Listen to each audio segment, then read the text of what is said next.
అందరికీ నమస్కారం అండి. 2024 ఆగస్టు నెలలో 2 శని త్రయోదశులైతే వచ్చాయండి. అవి 17వ తారీఖున, ఇంకొకటి 31వ తారీఖున వచ్చాయండి. 2 శనివారాలే వచ్చాయండి. చాలా ముఖ్యమైన రోజండి. ఎవరైతే ఏలినాటి శనితో బాధపడుతున్నారో వాళ్ళైతే ఆ శని త్రయోదశి నాడు శనిదేవుని ఆలయానికైతే వెళ్ళి నువ్వుల నూనెతో దీపం వెలిగించి తైలాభిషేకం అయితే చేయించుకోండి. మీరు ఇంకా నల్ల నువ్వులైతే ఉంటాయి కదండి, అవి కేజింపావు తీసుకొని ఎవరైనా బ్రాహ్మడికి దానంగా అయితే ఇవ్వండి.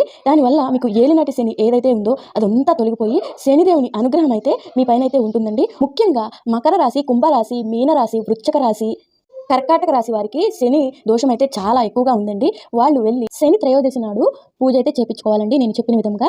తర్వాత శనీశ్వరుడిది ఒక మంత్రం అయితే జపించాలండి. ఓం శం శనీశ్వరాయ నమః అనే మంత్రాన్ని 108 సార్లు అయితే జపించండి. ఏలినాటి శని ఏదైతే ఉందో మొత్తం తొలగిపోయి శనిదేవుని అనుగ్రహం అయితే మన పైన అయితే ఉంటుందండి. మీకు వీడియో నచ్చితే లైక్ చేసి సబ్స్క్రైబ్ చేయండి. ధన్యవాదాలు.